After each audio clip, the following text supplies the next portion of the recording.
नमस्कार। विश्वासम परिवार के साहित्यिक प्रकल्प मनहर के खास कार्यक्रम हमारे कविराज में हम आपको दिखाते और सुनाते हैं कुछ खास लोगों के खास अनुभव। कुमार भैया को सुनकर या पढ़कर हमारे विश्वासम परिवार के सदस्यों ने क्या सीखा है, इसे हम अपने खास कार्यक्रम में आपके सामने रखेंगे।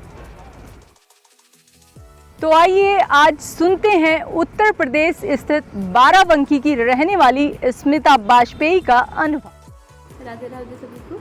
मैं स्मिता वाजपेयी बाराबंकी ज़िले से और विश्वासम परिवार की सदस्य हूँ।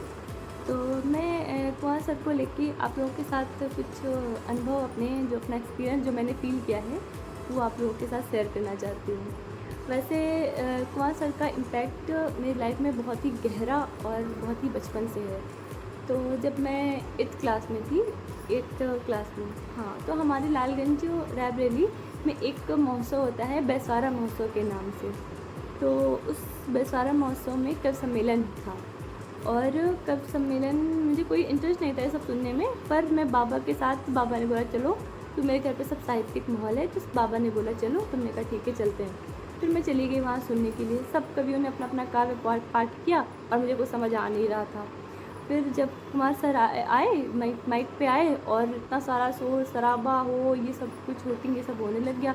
मैंने कहा कौन सी कवि हैं जो इतना सादा शोरगुल ये सब हो रहा है, तालियां बज रही हैं। फिर मैंने देखा कि हाँ अच्छा कुमार सर हैं। अब सब ने बाबा से पूछा कौन है ये, तो बाबा ने बताया उनका नाम कि हाँ डॉक्टर कुमार प्रसाद हैं। तो फिर उन्होंने अपना काव्य पाठ आरंभ किया और बहुत सारी कविताएँ प्रेम की सुनाई जो मुझे एक भी समझ में नहीं आई। फिर मैंने जब वो चलते चलते उन्होंने लास्ट किया एक सॉन्ग, उनका एक गीत उन्होंने गाया, होठों पे गंगा हो हाथों में तिरंगा हो, जो मुझे बहुत ज़्यादा पसंद आया और मैंने वो उतने टाइम उनके गाते गाते मैंने याद भी कर लिया। और फिर जब मैं घर आई फिर मैंने उसको अपनी डायरी में लिखा। सबसे पहले गीत वही था जो मैंने अपनी डायरी में सर का लिखा था। उसके बाद फिर जब मुझे वो अच्छा लगा फिर मैंने पापा से बोला। उस टाइम क्या था कि सोशल मीडिया का चलन भी नहीं था और मैं छोटी भी थी, तो मोबाइल तो अलाउड ही नहीं हो सकता था और मुझे लगता बहुत ही कम लोगों के पास एंड्रॉयड रहा होगा। हम लोगों के घर पे तो नहीं था, पापा के पास कीपैड था। तो मैंने पापा से कहा कि मुझे सुनना है कवि सम्मेलन। तो फिर पापा ने क्या किया कि मेमोरी कार्ड में अपनी मतलब कीपैड वाले मोबाइल में मेमोरी कार्ड पड़ता था, तो उस मेमोरी कार्ड में उन्होंने बहुत सारे कवि सम्मेलन वहाँ सर के भरवा के ले आए वो। उसके बाद वो जब एक मैं क्या करती, रात में जब सब सो जाते थे फिर मैं उसको एक एक प्ले करती थी, फिर एक लाइन बजती थी, फिर मैं उसको लिखती थी अपनी डायरी में, फिर एक लाइन बजती थी, फिर मैं उसको अपनी डायरी में, इस तरह करके मैंने पूरे मतलब काफ़ी उनकी कविताओं की पूरी नोट्स बनाई हुई है बाकायदे डायरी में। और मैं अभी क्योंकि मैं अपने यहाँ पर ससुराल में हूँ तो वो मुझे घर पर रखी हुई है डायरी। और क्योंकि अब सर की बुक्स आ गई हैं, मोबाइल है, तो जो भी कविता सुननी होती है पढ़नी होती है तो मैं तुरंत सर्च कर लेती हूँ, तो मुझे उन नोट्स की ज़रूरत कम पड़ती है, पर पहले पढ़ती थी। तो और मुझे तो काफ़ी कुछ याद भी हो गई थी उनको पढ़ते पढ़ते। मैं ऐसे भी गुनगुनाती रहती हूँ घर पे भी, और तो याद भी हो गई थी इसलिए वो रखी है। पर हाँ, जब मैं सर से मिलूँगी, अभी तक मैं उनसे मिली नहीं हूँ, पर मैं जब सर से मिलूँगी तो सर का ऑटोग्राफ मैं उसमें ही लूँगी कि सर मैंने ये किया है। अगर आई होप मुझे ये बताने का मौका तो नहीं मिलेगा उनको कि मैंने इतना किया है, लेकिन हाँ ये है कि ऑटोग्राफ तो मैं उसमें ही लूँगी।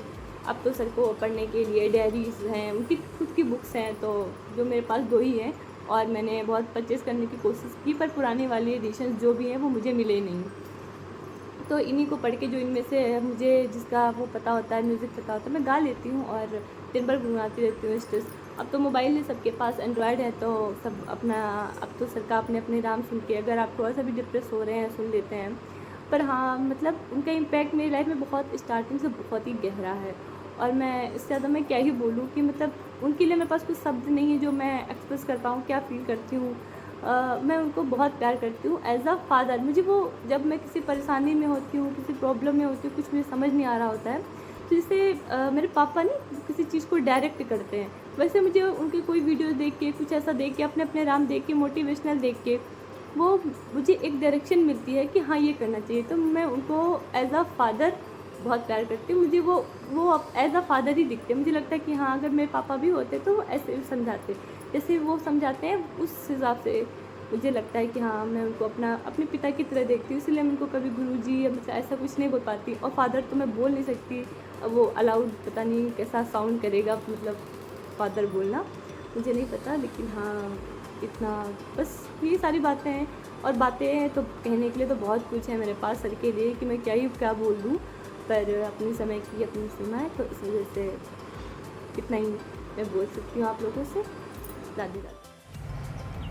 अगर आप भी हमारे इस खास कार्यक्रम में अपने अनुभव साझा करना चाहते हैं तो हमें अपना वीडियो स्क्रीन पर दिख रही मेल आईडी पर मेल करें। फिर मिलेंगे परिवार के किसी नए सदस्य के नए और ख़ास अनुभव के साथ। तब तक आनंद में रहिए, मुस्कुराते रहिए। जय सिया राम।